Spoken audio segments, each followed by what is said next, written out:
El método de IFPUG, medición y aproximación de tamaño. Hola, en esta sesión vamos a abordar cómo estimar a partir del análisis de puntos de función, análisis indicativa y análisis estimada. Al final de esta lección, usted debe ser capaz de describir la dinámica del uso del análisis de puntos de función para estimar el tamaño de los requisitos funcionales de un proyecto o aplicación, aplicar las heurísticas más diseminadas en el mercado para estimar los puntos de función entregados a partir de requisitos preliminares incompletos, como de costumbre cuando se solicitan estimaciones. Relación entre el análisis de puntos de función y la estimación. ¿Qué se piensa al oír estimar y análisis de puntos de función en una misma frase? Tal vez lo que sea más común en la mente sea utilizar los resultados del análisis de puntos de función, una cantidad de puntos de función, junto con un indicador de productividad, como una cantidad media de horas o dinero por punto de función, la elaboración de una proyección del proyecto esfuerzo o costo involucrado en la entrega de esa funcionalidad. Es muy común desconsiderar que esta aplicación del análisis de puntos de función en etapas preliminares sea una estimación. Con ello, los descubrimientos en términos de nuevas funcionalidades que surgen a lo largo de la elaboración de los requisitos y que tienden a aumentar la cantidad de puntos de función cuando las mediciones no son adecuadamente consideradas.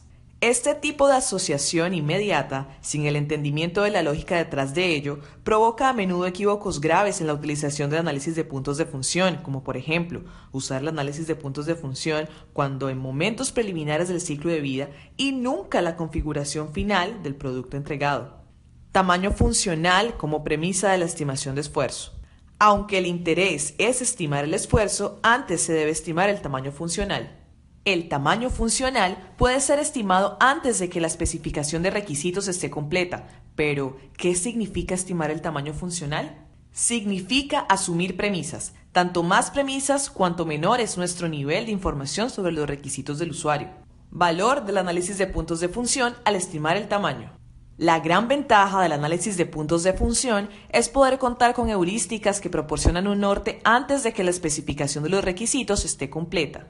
La medición completa implica una serie de pasos con un grado creciente de necesidad de conocimiento de los requisitos del usuario. Las heurísticas más utilizadas consisten en realizar el análisis en diferentes niveles de detalle, asumiendo premisas en lo que se refiere a la información no disponible. Ellas son muy útiles en tiempos de propuestas y análisis de factibilidad. En estas situaciones es imposible medir observando todos los pasos definidos por el proceso de medición completo.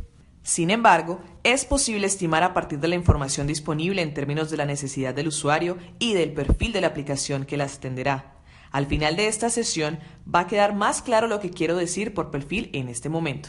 La clave de estas heurísticas está en la identificación de los patrones. Por ejemplo, la hoja de cálculo representa un análisis detallado. Se refleja la observación de todos los pasos del proceso del análisis. En ella, el analista identifica todas las funciones.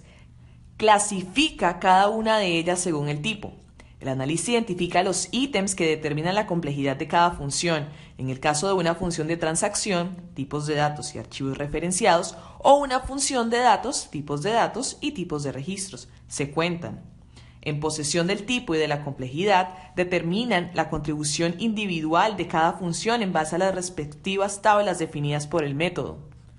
En este caso, llegamos a la medición de 34 puntos de función. La primera heurística que vamos a presentar es la llamada análisis estimado de la NESMA.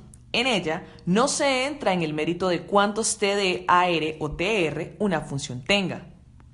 Se asume como premisa que las funciones de transacción, entradas, salidas y consultas externas sean de complejidad media, y las funciones de datos, archivos lógicos internos y interfaz externa son de complejidad baja.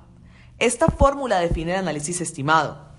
En nuestro ejemplo, 3 EE que aportarán 12 puntos de función a nuestra estimación, un SE que contribuirá a 5 puntos de función, 2 CE que aportarán 8 puntos de función, un ALI que contribuirá a 7 puntos de función, un AIE que contribuirá a 5 puntos de función. Esto totaliza 37 puntos de función.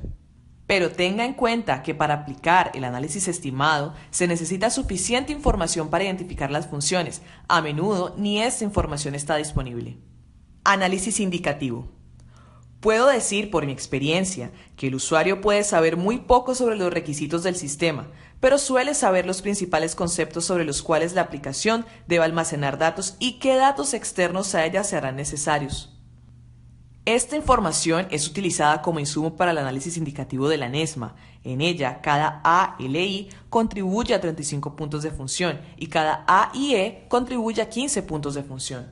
En el ejemplo que estamos utilizando, considerando un ALI y un AIE, aplicando el conteo indicativo, sumamos 35 y 15 y obtenemos 50 puntos de función.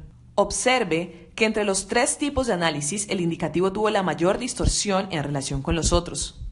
Para entender esto, es importante entender la lógica detrás de estos números. ¿Cuál es la lógica de los números 35 y 15? ¿Por qué utilizar los números 35 y 15? Estas cifras representan el peso de un ALI y el de un conjunto de transacciones que lo orbitan. Por ejemplo, 35 puntos de función equivalen a 12 puntos de función para las 3 EE de complejidad media, incluir, modificar y eliminar.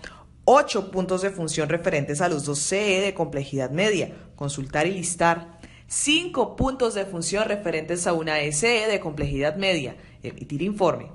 Y 10 puntos de función referentes al propio ALI de complejidad media. Es decir, el análisis indicativo refleja la contribución típica de un sistema de información gerencial. Se debe evaluar si este recuento refleja la realidad de aplicaciones del Workflow Business Intelligence y automatización. Es a eso que me refiero cuando cité el término perfil al inicio de esta sesión. Estas dos heurísticas son aquellas canónicas. Nada te impide desarrollar las tuyas. Con eso terminamos esta sesión. No deje de concluir la lección con las realizaciones de las actividades. Recuerde que en el caso de cualquier dificultad, nuestro equipo de tutores está a su disposición para apoyarlo. Muchas gracias.